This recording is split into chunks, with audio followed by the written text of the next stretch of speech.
sensação de não estar sozinho? De estar sendo observado? Imaginou como seriam seres de outro planeta? Talvez você pudesse reconhecer um extraterrestre se visse um. Às vezes são verdes e mutantes, às vezes não. O fato de você não poder vê-los não significa que eles não estejam aqui.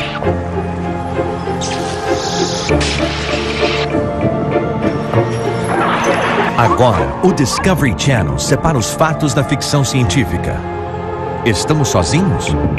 Só há uma maneira de saber a verdade. O mundo inteiro estará de olhos abertos. Semana da Invasão Extraterrestre.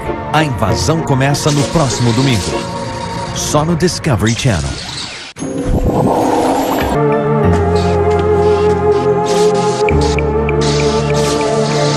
Naves extraterrestres já se acidentaram na Terra. Não parecia um avião, não parecia um míssil. Existe uma conspiração para esconder provas de vida extraterrestre. Eles estavam fazendo uma autópsia parcial. Agora, separe fatos científicos da ficção científica na Semana da Invasão Extraterrestre. Revelando as evidências. Em junho de 1947, um piloto particular perto do Monte Rainier foi o primeiro nos Estados Unidos a relatar a aparição de aeronaves incomuns viajando a velocidades sem precedentes.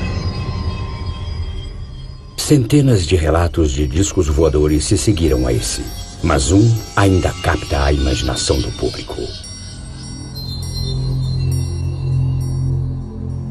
Disseram a muitas pessoas que mantivessem a boca fechada sobre as coisas que viram. Muitos de nós ainda estavam em choque e não acreditávamos no que descobrimos. A verdadeira história ainda está para ser contada. Acredito que havia um objeto vindo do espaço.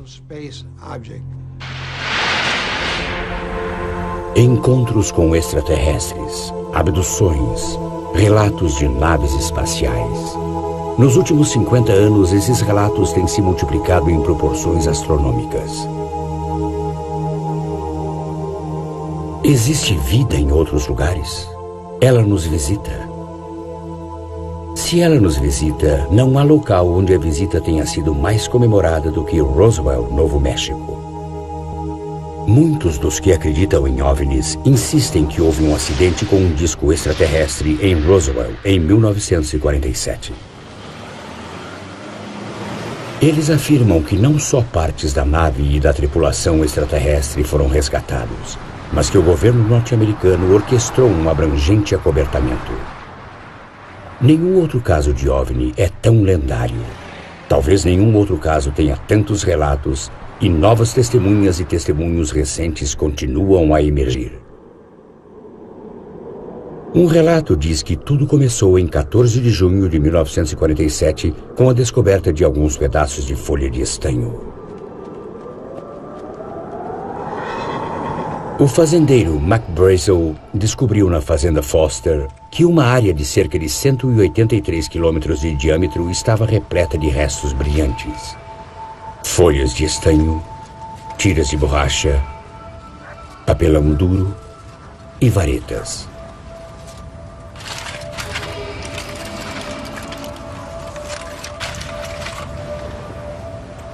Ele achou tão insignificante que não relatou o fato à polícia local até o dia 7 de julho, enquanto visitava Roswell para vendê-la. O xerife Wilcox de Roswell alertou o campo da Força Aérea do Exército local, lar da única unidade do mundo equipada com uma bomba atômica. O oficial responsável pelo campo, o falecido Jesse Marcel e outros recolheram restos da fazenda e voltaram à base. O assessor de imprensa emitiu um animado release sobre um disco voador que rapidamente foi absorvido pela mídia local. Muitos boatos em relação ao disco voador tornaram-se realidade ontem, quando o oficial responsável do grupo de bombardeio do campo de força aérea do Exército em Roswell teve a sorte de se apoderar de um disco através da cooperação de um dos fazendeiros locais e do escritório do xerife do condado de Chaves. O objeto voador aterrissou numa fazenda perto de Roswell na semana passada. Não dispondo de telefone, o fazendeiro guardou o disco até poder entrar em contato com o escritório do xerife, que por sua vez notificou o Major Jesse Marcel do comando do grupo de bombardeio. Entraram em ação imediatamente e o disco foi levado da casa do fazendeiro. Ele foi inspecionado no campo aéreo do Exército em Roswell e enviado pelo Major Marcel para instâncias superiores.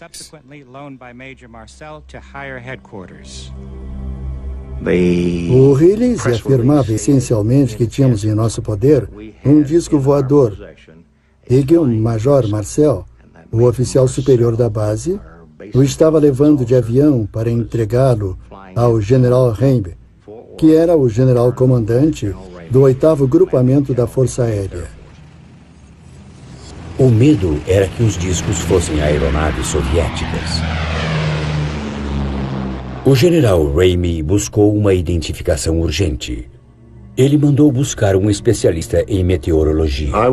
Eu estava em serviço em Fort Worth, na estação meteorológica da base.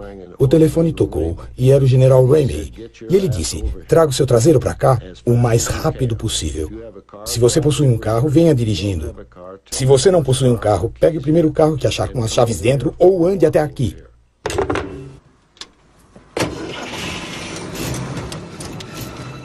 Então eu respondi, sim senhor, e lá fui eu.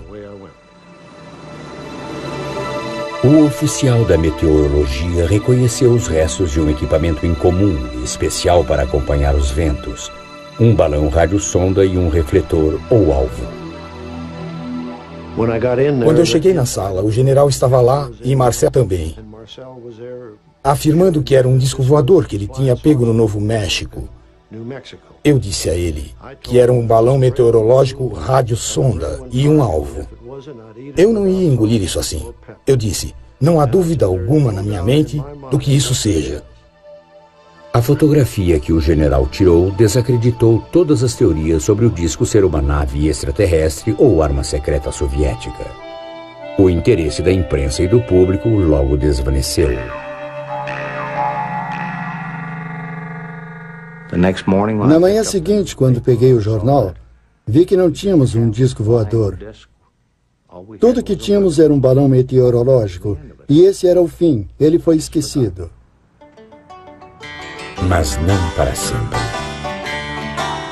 30 anos depois, a história de Roswell emergiu novamente.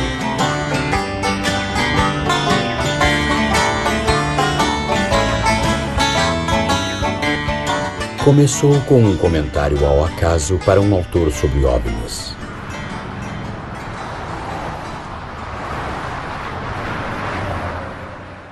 Em 1978, eu estava numa emissora de televisão, esperando um repórter atrasado, quando o gerente da emissora estava me dando café e, um pouco envergonhado pela demora do repórter, disse, o cara com quem você deveria falar é Jesse Marcel. Quem é ele? Bem, ele manuseou pedaços do desastre de um daqueles discos em que você está interessado quando estava no exército. Isso chamou a minha atenção.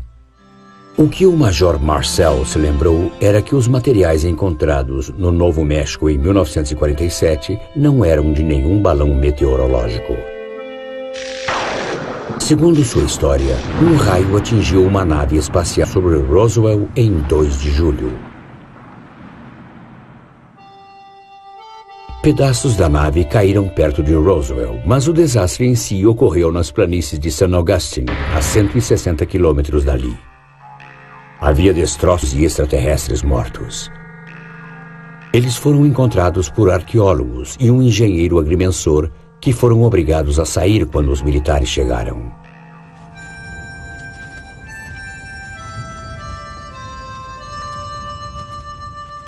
Tudo isso causou uma forte impressão no filho de Marcel, então com 11 anos. Minha primeira lembrança daquela época, em 1947, foi ser acordado por meu pai bem tarde da noite, após a meia-noite, talvez 1 ou 2 da manhã. Ele disse, tenho uma coisa para te mostrar. Então eu fui até o carro com ele para ajudá-lo a trazer algumas caixas com esse material para dentro, que ele espalhou no chão da cozinha para que pudéssemos examinar.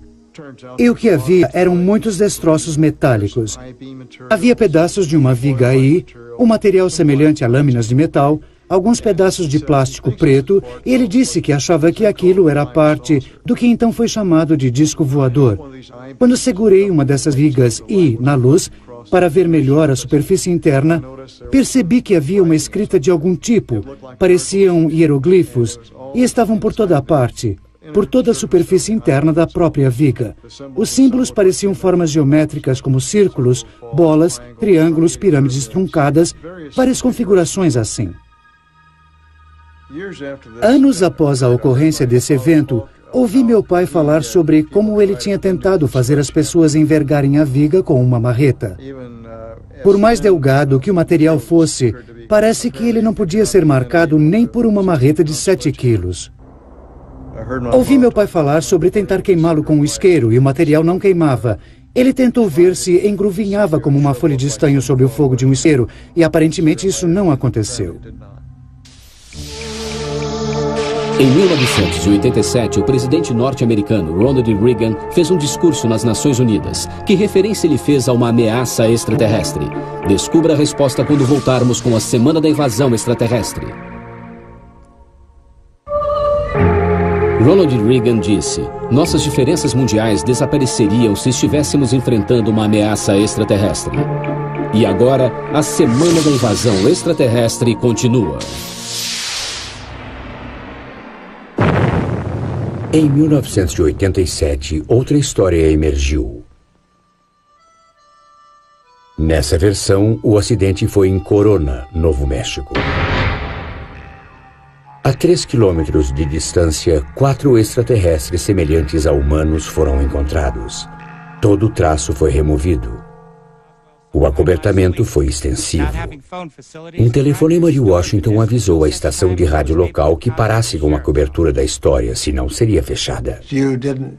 Você não viu nada, você não ouviu nada, você não sabe nada sobre isso. E deixe-me lembrá-lo que vamos monitorar cada transmissão que fizerem. Se falarem no assunto, estarão muito encrencados. E além disso, se soubermos que você violou esse acordo que fizemos, saiba que não vamos nem comunicar o Departamento de Telecomunicações, com avisos e coisas assim. A partir desse momento, vamos cancelar a sua licença de operação. 4 anos mais tarde, em 1991, surgiu mais uma história sobre Roswell e nesta, o fazendeiro Mike Brazel desempenhou um papel mais ativo. Segundo o seu relato, um disco voador aterrissou rapidamente na fazenda Foster no dia 2 de julho. Ele decolou novamente e depois, raspando o solo por 46 metros, deixou destroços pelo caminho. Ele foi parar a 3 quilômetros de distância. Nesta versão, Mark Brazel encontrou destroços extraterrestres e os mostrou aos vizinhos. Aquele pedaço de material que ele trouxe, nós o examinamos cuidadosamente. Parecia ser um pouco maior do que um lápis e tinha uns 15 ou 18 centímetros de comprimento. Era bege, claro. Parecia uma madeira muito leve, mas não dava para queimá-lo ou cortá-lo. Mac disse que parte do outro material parecia papel alumínio, mas quando você o amassava na mão, ele voltava ao normal depois. Não havia nenhum vinco. E havia uma fita, ou parte de uma fita, que tinha alguma coisa impressa. Ele disse que era tinta rosa arroxeada. Ele disse que não era como o japonês e descreveu como se fossem hieroglifos ou algo assim. Eram umas imagens, não eram flores ou outra coisa impressa como conhecemos. O resto de seu relato indica que no local onde a nave parou havia 4 corpos de extraterrestres e os destroços do disco voador. Os militares retiraram todos os vestígios e telefonaram para o agente funerário local e para o motorista da ambulância. O oficial do necrotério do campo aéreo do exército em Roswell telefonou e disse que queria me fazer algumas perguntas.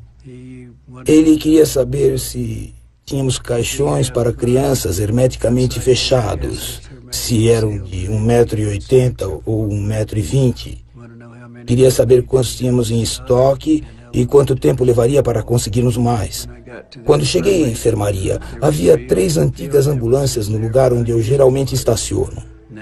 Naturalmente, eu olhei para dentro e vi muitos destroços do que parecia ser resto de um desastre, não de um desastre de avião. Aí então eu percebi que havia um pedaço que parecia ser a extremidade de uma canoa, que tinha cerca de 1 metro e terminava em ponta como uma canoa. Depois percebi que nas extremidades externas havia algum tipo de hieroglifo. Dennis passou pelo laboratório do hospital. Não tínhamos andado nem 3 metros quando essa porta se abriu e vi uma enfermeira com quem já tinha trabalhado antes.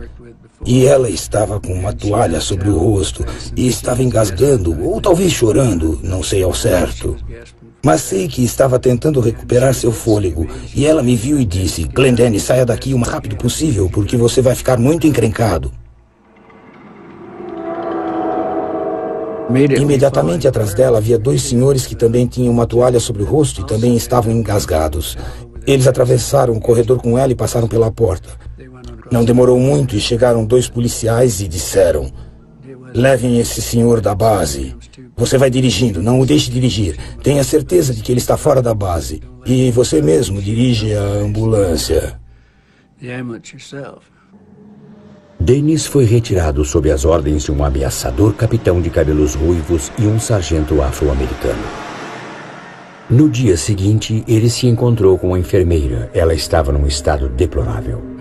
Eu nunca tinha visto ninguém assim. Ela estava pálida como um fantasma. Seu cabelo estava completamente bagunçado e ela estava coçando o rosto e estava completamente em choque.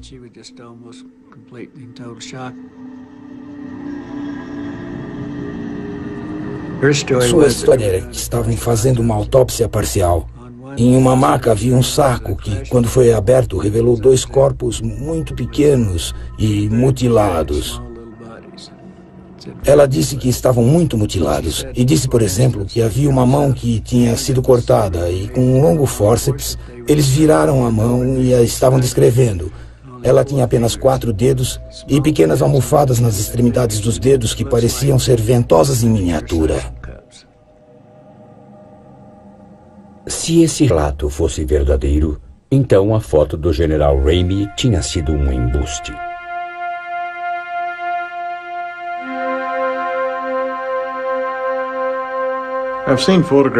Eu já tinha visto fotos de meu pai segurando alguns destroços no escritório do General Ramey na base da Força Aérea de Fort Worth. E eu nunca falei com meu pai sobre essas fotos, porque até pouco tempo eu nem sabia que elas existiam.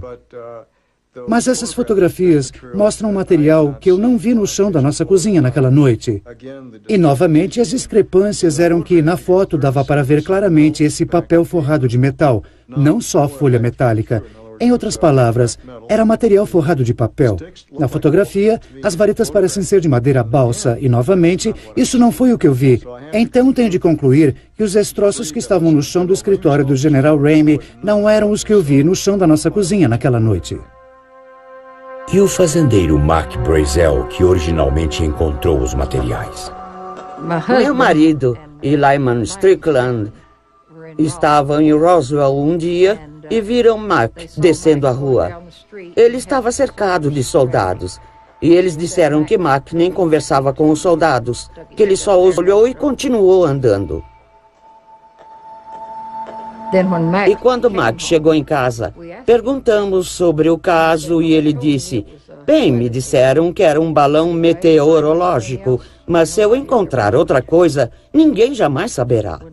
E ele não falava sobre o assunto, então eu não sei como o persuadiram, mas ele só disse que afirmaram que era um balão meteorológico. 1992, um outro ano, uma outra versão da história. Nesta, 2 discos ostensivamente caíram em 8 de julho. O primeiro acidente foi a 120 quilômetros de Roswell. 4 extraterrestres mortos foram encontrados. A 240 quilômetros dali, um segundo disco foi encontrado por arqueólogos.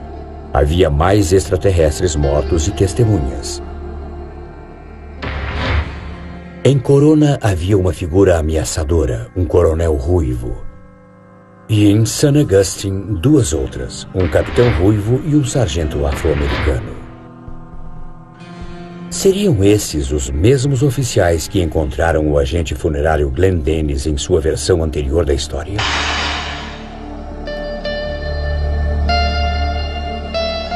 A versão de 1994.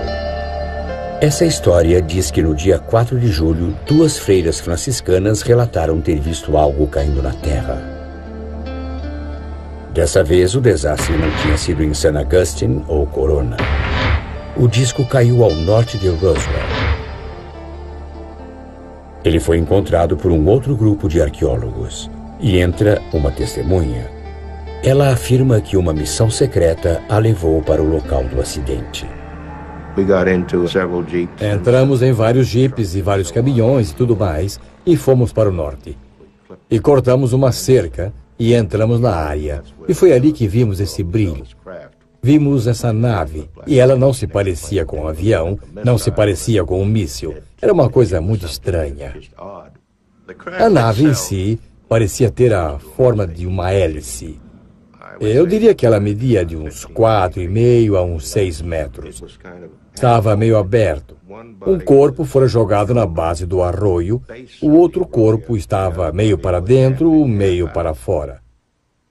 Eram indivíduos bem desenvolvidos, de talvez uns 77, 1,80, com o nariz muito pequeno, orelhas pequenas. Os olhos eram redondos, completamente redondos, não grandes. Eram pessoas de ótima aparência, de uma ótima aparência mesmo. É claro, muitos de nós ainda estavam em choque, descrentes do que tínhamos descoberto.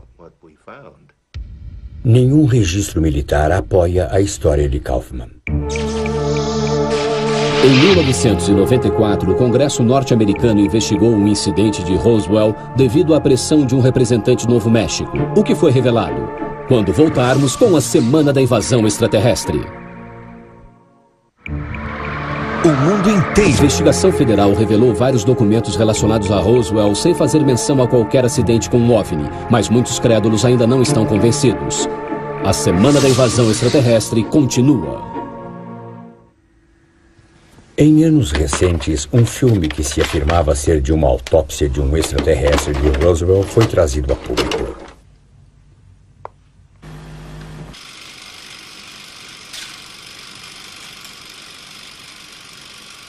Por motivos legais, o filme original não pode ser visto neste programa.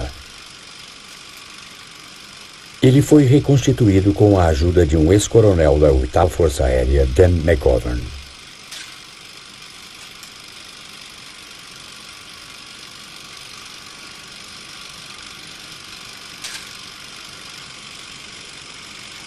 Em combate, ele filmou o Memphis Belly original. Foi o primeiro cinegrafista militar a filmar em terra em Nagasaki.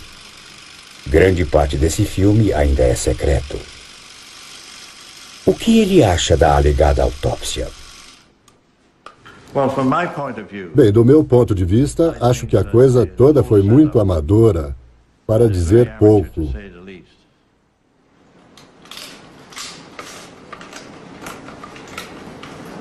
As autópsias são bem iluminadas. O paciente não se move. As câmeras de época tinham um foco muito bom. Ainda assim, a fita da autópsia está super exposta, fora de foco e em preto e branco. Eles não teriam usado filme colorido? Seria a prática padrão. De fato, a cor é altamente recomendada para todos os procedimentos médicos, na realização de cirurgias, e o mesmo vale para as autópsias. Ray Santilli, que vende o filme para o mundo todo, não permitiu ser entrevistado para este programa. Ele não deixou que McGovern falasse com o cinegrafista que filmou a suposta autópsia, nem permitiu que a Kodak testasse nenhum quadro do filme. Mas mesmo assim, o cinegrafista que filmou essas imagens teria que ter roubado esse filme secreto.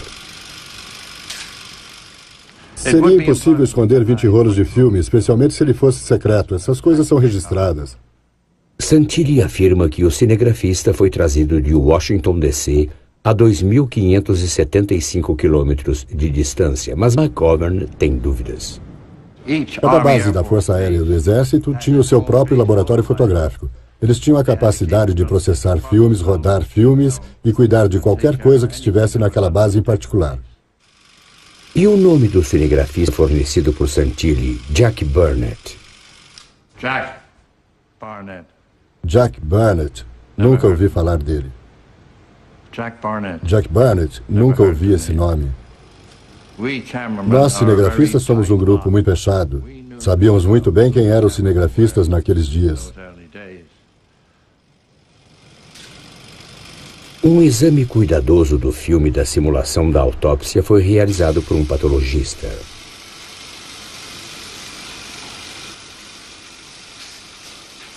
Esse patologista realizou mais de 20.000 autópsias, inclusive de vítimas de acidentes aéreos.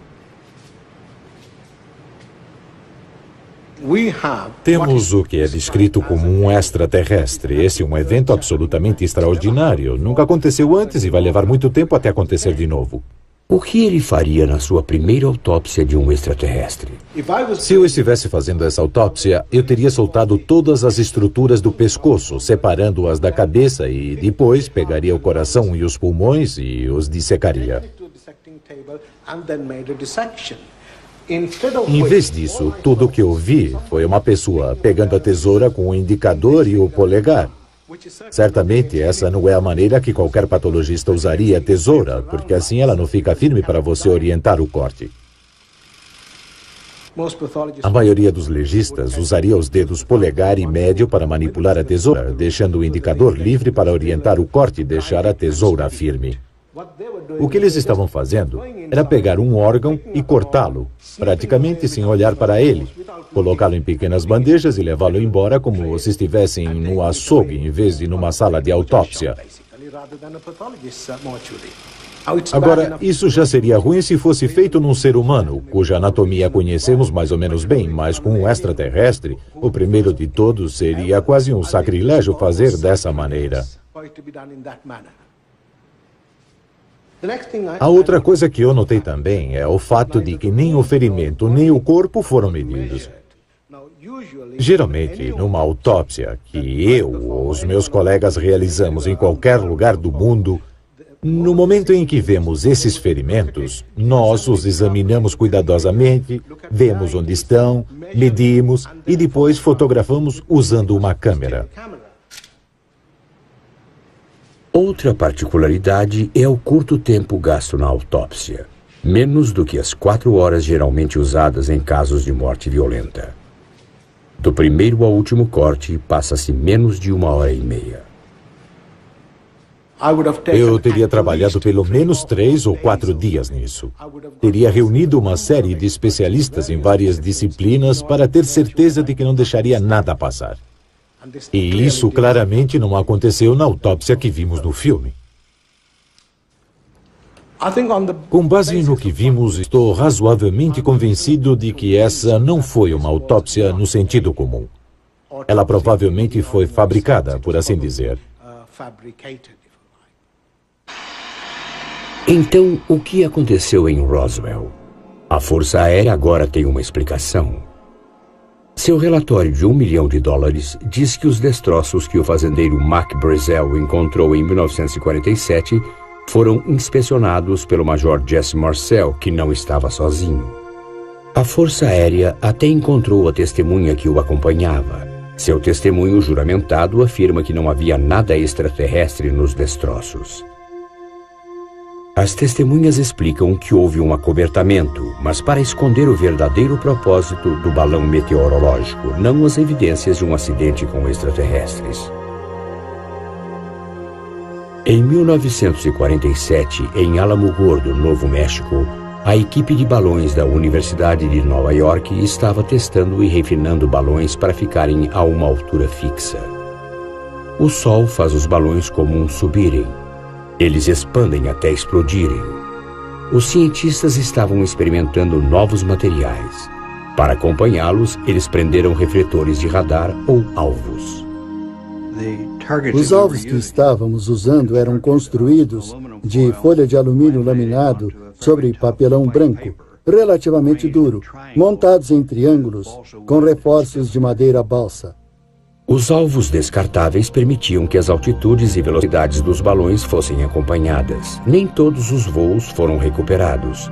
Um, em especial, se destaca. O voo foi lançado no dia 4 de junho e foi acompanhado pelo B-17 e pelo radar. Ele saiu do alcance do radar e nossa última informação sobre ele, pelo menos que eu lembre, era que estava sobre uma pequena cidade do Novo México chamada Arabella e de outra pequena cidade, Blue Water, que eram lugares exóticos que ficaram na minha memória depois. Essas pequenas cidades ficam a uns 32 quilômetros do local onde os destroços foram recolhidos algum tempo depois. Os destroços que foram encontrados, como foram descritos pelo fazendeiro Mac Brazel, dão uma boa descrição da aparência dos restos de um dos nossos balões, depois que ele voltou à terra e se arrastou pelo solo. Na época, a maioria das pessoas não estava familiarizada com novos materiais como neoprene e polietileno, e a escassez do pós-guerra levou à improvisação. O fabricante reforçou o suporte do laminado refletor, as varetas de balsa, com uma fita que tinha à disposição. E, curiosamente, a fita que ele tinha possuía desenhos em relevo estranhos, parecidos com flores. Eram desenhos abstratos roxos e rosáceos.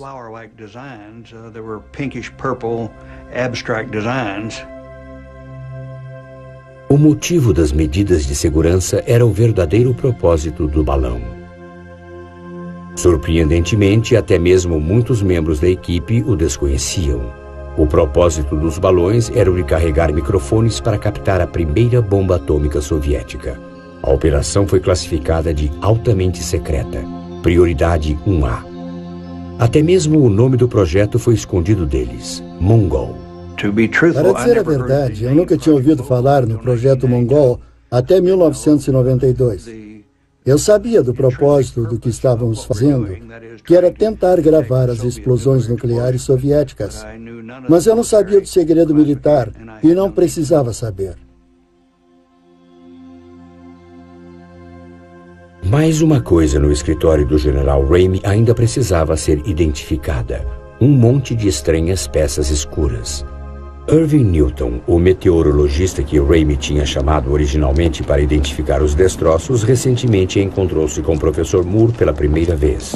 Juntos, eles esperam completar o quebra-cabeças. Como vai, professor Moore? Tenho ansiado por esse encontro. Eu também. Deixa eu mostrar o que temos. Seria uma alegria. No nosso voo, usamos esses alvos de radar reflexivos para acompanhar o balão. E você já pode ter visto isto antes. Já viu algum deles? Isso certamente se parece com ele, exceto que esse aqui está inteiro. Aquele que vimos estava aos pedaços. Bem, tínhamos 3 desses no voo que lançamos em junho, que foi para Arabella. E nós os carregávamos em balões como este. Nós tivemos 23 balões como esse. O interessante aqui é que depois que esse neoprene é exposto à luz do sol, ele escurece e descora. E depois de ter sido exposto à luz do sol por um dia ou mais, fica escuro assim. E depois de 2 ou 3 semanas no sol, ele fica assim. Você viu isso no escritório do General Ramey? Com certeza, você arrumou a explicação perfeita para a coisa toda. Tudo isso era o que estava no escritório do General Ramey. Não há dúvida de que é isso que vimos. Essa reunião confirmou o segredo por trás do material que o General Ramey fez passar por um balão meteorológico comum. Mas alguns arqueólogos de aviação acreditam que poderia haver outras evidências no deserto e começaram a procurar pistas. Já visitamos mais de uma dúzia de áreas de desastre, a maioria de aeronaves experimentais da década de 40 à década de 70, e em todos eles encontramos materiais identificáveis. Visitei a área de Roswell procurando pelo local do acidente. Procuramos por destroços em todo lugar. Procuramos em leitos e córregos, sob os arbustos, nas fendas das rochas, nos sumidouros, qualquer lugar que pudesse juntar destroços. E nós não encontramos nada. Existem casos em que o material foi encontrado e analisado. Vladivostok, um dos principais portos da antiga União Soviética. Não muito longe dela encontra-se o que afirmam ser o local da queda de uma sonda extraterrestre. O incidente tem sido investigado pelo jornalista de TV George Knapp. Ele é um especialista russo em OVNIs. Bem, estamos a caminho de Dawnegorsk e 10 anos atrás essa viagem não teria sido possível. Um dos motivos é que fica muito longe. Esse é o motivo de estarmos nesse helicóptero militar. É o único meio de chegar lá. Além do fato de que, politicamente, 10 anos atrás, quando ocorreu o acidente, se tivéssemos ido a Vladivostok, tirado fotos de seu porto e de todos os segredos militares lá, podíamos ter sido mortos ou presos. Então este é o único meio de ir até lá. Estamos indo lá para descobrir se o acidente em Dawnegorsk é o equivalente ao Roswell russo, porque tem todos os elementos para isso. Tem testemunhas, testemunhos científicos e uma análise científica do material. Vamos ver o que vamos descobrir. Até hoje, as informações sobre o incidente são limitadas. Aparentemente, houve a queda de um objeto desconhecido em Dawnegorsk, Sibéria, em janeiro de 1986. Uma testemunha descreveu uma esfera silenciosa de 2 metros de diâmetro que estava voando na área paralela ao solo. Ela viajava a 64 km por hora, dificilmente a velocidade de um meteorito ou satélite caído, ou peça de foguete. As minas de metais pesados da cidade são vistas de uma área chamada Height 611. Testemunhas observaram a estranha esfera voar na direção das montanhas. Ela subiu e depois caiu perto do cume antes de se transformar em chamas. Era vermelho e laranja. Mudava de cor em momentos diferentes. Quando subia, ficava mais brilhante. Quando caía, ficava mais escuro. Enquanto subia, raios de luz saíam dele. Aconteceu no dia 29 de janeiro de 1986. Eu estava andando na rua e vi um objeto estranho. Era amarelo brilhante, parecia o sol. Ele viajava paralelo ao solo. Um único e grande feixe de luz saía dele. Depois ele desapareceu por sobre o morro. Não ouvi nenhuma explosão e não vi nenhum relampejo. Ainda assim, depois que ele subiu e desceu várias vezes, desapareceu por sobre o morro. Pergunta-se a testemunha o que ela acha que era. Para mim era um OVNI.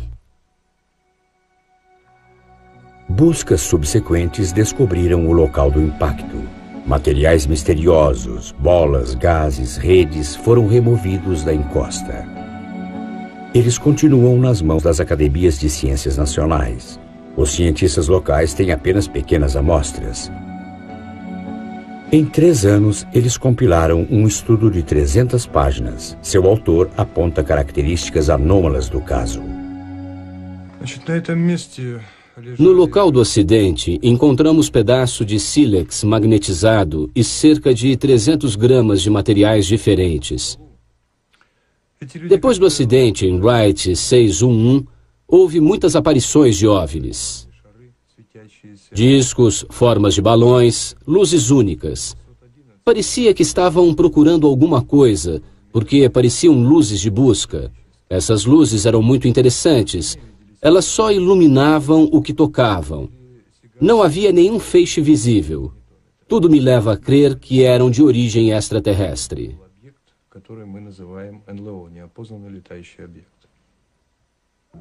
Os destroços metálicos possuem níveis extraordinários de elementos mais puros que são na Terra, diz ele.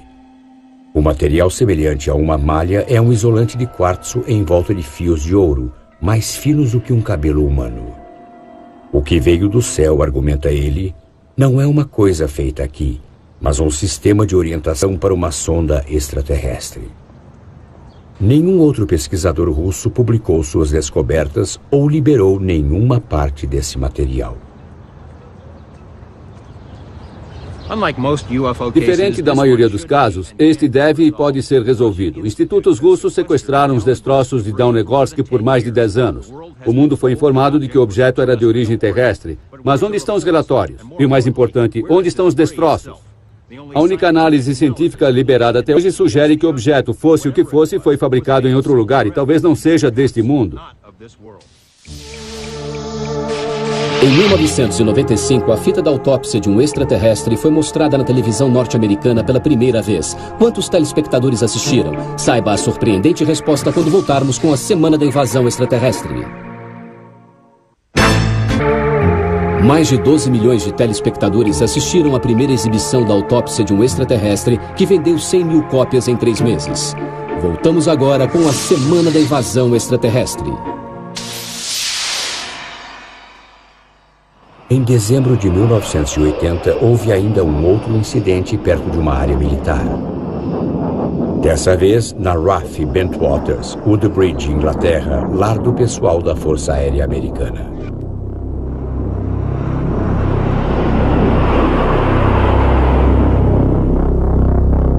Um memorando interno da Força Aérea Americana confirma o incidente. Charles Hodge o escreveu baseado em sua experiência pessoal. Em 1980, fui designado para comandante interino da RAF Bentwaters Woodbridge, que era um complexo de 2 bases combinadas. Na noite de 29 de dezembro, estávamos tendo a festa de Natal do Grupo de Apoio de Combate. Tínhamos terminado a ceia quando o tenente de polícia que estava de plantão chegou branco como uma folha de papel e disse: "Preciso falar com o senhor e com o comandante da base, agora mesmo." E ele disse: "Voltou." Olhamos uns para os outros e perguntamos: "O que voltou?" Ele respondeu: "Vocês sabem, o OVNI." 3 dias antes, tinha havido uma aparição testemunhada por muitos oficiais de segurança. Atravessamos Bentwaters e saímos pelo portão de trás até a base Woodbridge. Entramos pela floresta até a área onde a suposta aterrissagem tinha ocorrido várias noites antes. Havia 3 sulcos na floresta equidistantes. Mandei o chefe da equipe de prontidão iniciar as leituras. Enquanto estávamos no processo de obter as leituras, que foram muito maiores do que a radiação de fundo, alguém notou alguma coisa na floresta, uma luz. A luz estava brilhante como o sol, mas tinha um centro escuro e aparentemente havia alguma coisa pingando como metal derretido. A luz estava a cerca de 15 ou 20 graus à nossa esquerda, quase diretamente em frente da plantação de um fazendeiro.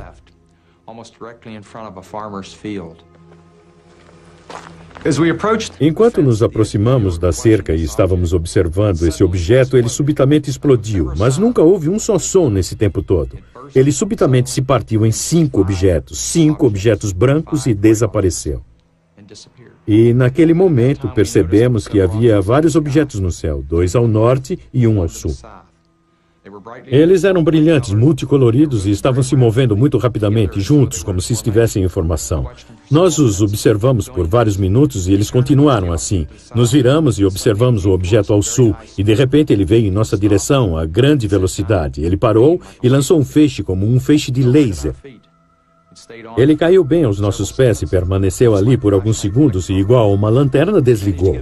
Consegui estabelecer comunicação com o posto de comando e pedi a eles para verificarem com o radar do leste que tinha defesa aérea naquele setor. Eles voltaram e disseram: não estava aparecendo nada na tela, mas eles não conseguiam explicar e não diziam muito mais. Eu nunca vi nada como um ser extraterrestre ou qualquer coisa que pudesse ser considerado humano ou humanoide ou qualquer coisa dessa natureza. Apesar de eu ter uma sensação distinta, estou convencido de que os objetos estavam sob algum controle inteligente. 3 dias antes, patrulheiros da base afirmaram ter tido contato físico com o OVNI. Fui chamado no refeitório para ir até o portão leste. Era cerca de meia-noite e me dirigi até lá.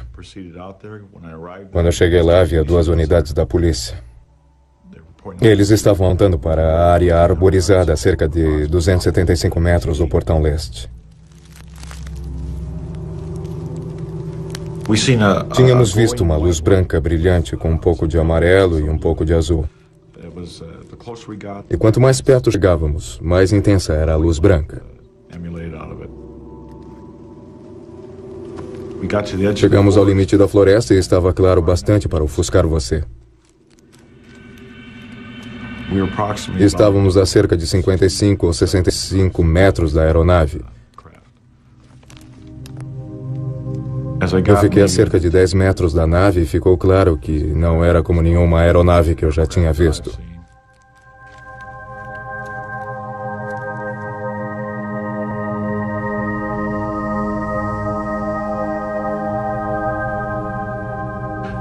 Seu formato era triangular como uma pirâmide, cerca de 2,70 metros por 2,70 metros, com 1,80 m ou 2 metros de altura. A nave era feita de algo muito liso e negro, semelhante a vidro. Sob a nave havia o que aparentava ser algum tipo de suporte de aterrissagem. E eles deixaram a impressão de um triângulo no solo.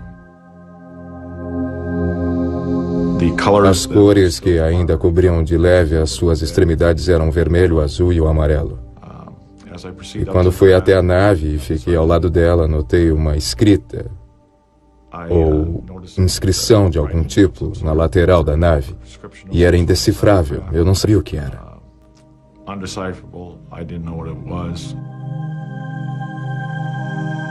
Eu toquei na nave e percebi que ela estava morna. Observei a aeronave por uns 15 ou 20 minutos no solo, verificando-a e andando em volta dela. E então, cerca de 15 minutos depois, a aeronave começou a se mover em direção às árvores e à floresta. E provavelmente voltou uns 60 metros.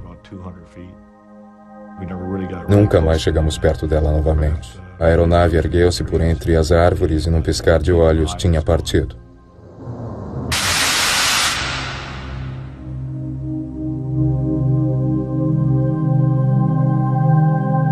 O que eu vi foi uma aeronave controlada, que podia voar. Não fazia nenhum som e era capaz de ir para frente, manobrar pela floresta e decolar num piscar de olhos.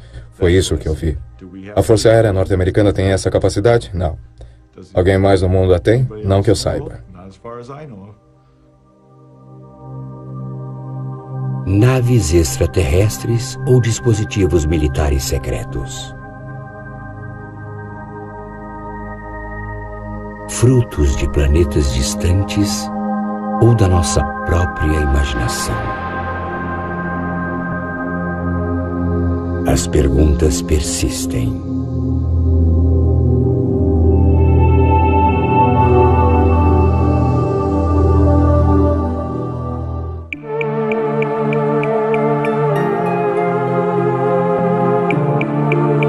Versão brasileira. Tempo Filmes. São Paulo.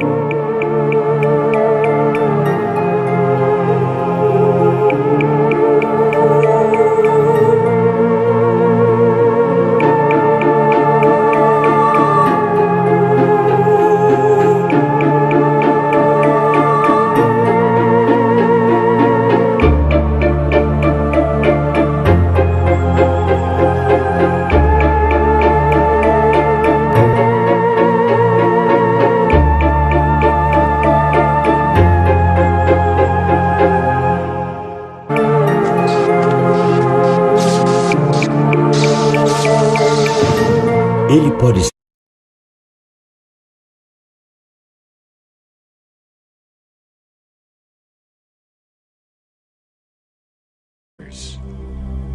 O Hillings afirmava essencialmente que tínhamos em nosso poder um disco voador. Egan Major Marcel, o oficial superior da base, o estava levando de avião para entregá-lo ao general Rambe, que era o general comandante do 8º Grupamento da Força Aérea. O medo era que os discos fossem aeronaves soviéticas. O general Ramey buscou uma identificação urgente. Ele mandou buscar um especialista em meteorologia. Eu estava em serviço em Fort Worth, na estação meteorológica da base. O telefone tocou e era o general Ramey. E ele disse, traga o seu traseiro para cá o mais rápido possível. Se você possui um carro, venha dirigindo. Se você não possui um carro, pegue o primeiro carro que achar com as chaves dentro ou ande até aqui.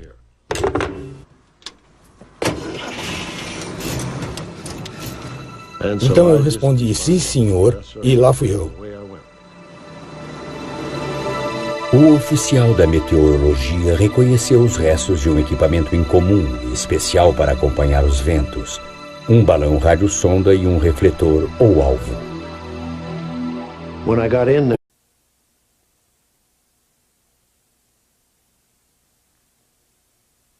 Sensação de não estar sozinho,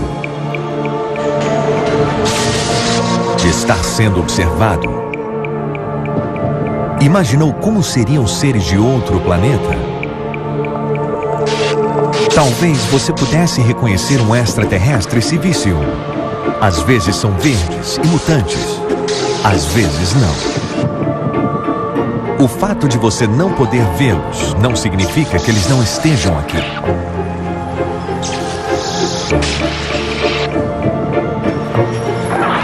Agora, o Discovery Channel separa os fatos da ficção científica. Estamos sozinhos? Só há uma maneira de saber a verdade. O mundo inteiro estará de olhos abertos. Semana da Invasão Extraterrestre. A invasão começa no próximo domingo. Só no Discovery Channel.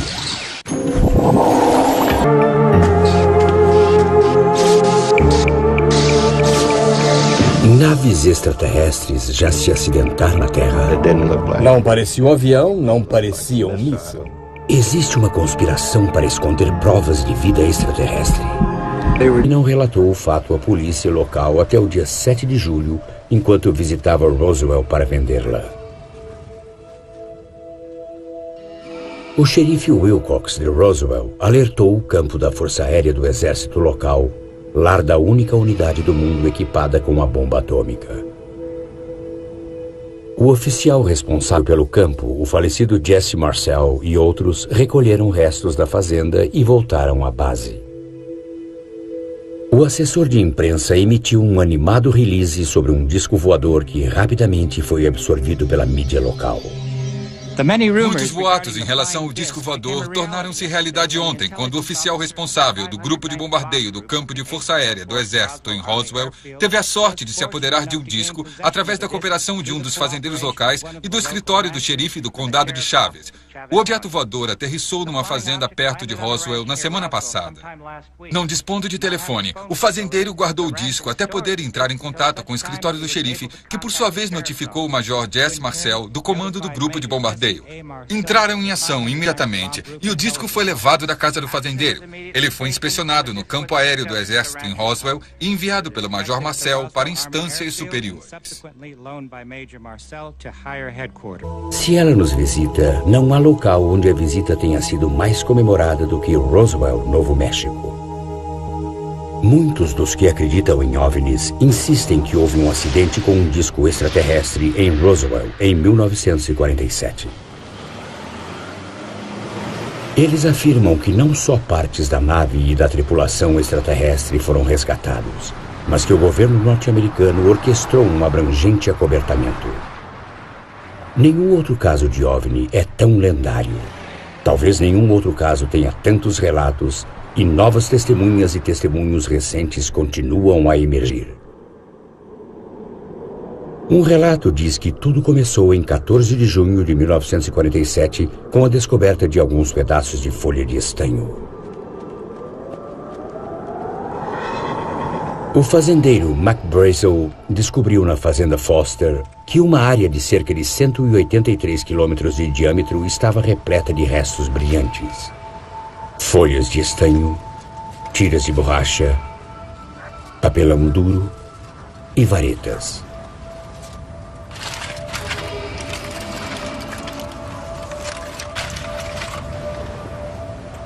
Ele achou tão insignificante que... Eles estavam fazendo uma autópsia parcial. Agora, separe fatos científicos da ficção científica na Semana da Invasão Extraterrestre. Revelando as evidências. Em junho de 1947, um piloto particular perto do Monte Rainier foi o primeiro nos Estados Unidos a relatar a aparição de aeronaves incomuns viajando a velocidades sem precedentes. Centenas de relatos de discos voadores se seguiram a esse. Mas um ainda capta a imaginação do público. Disseram a muitas pessoas que mantivessem a boca fechada sobre as coisas que viram. Muitos de nós ainda estavam em choque e não acreditávamos no que descobrimos. A verdadeira história ainda está para ser contada. Acredito que havia um objeto vindo do espaço. Encontros com extraterrestres, abduções, relatos de naves espaciais. Nos últimos 50 anos, esses relatos têm se multiplicado em proporções astronômicas. Existe vida em outros lugares? Ela nos visita?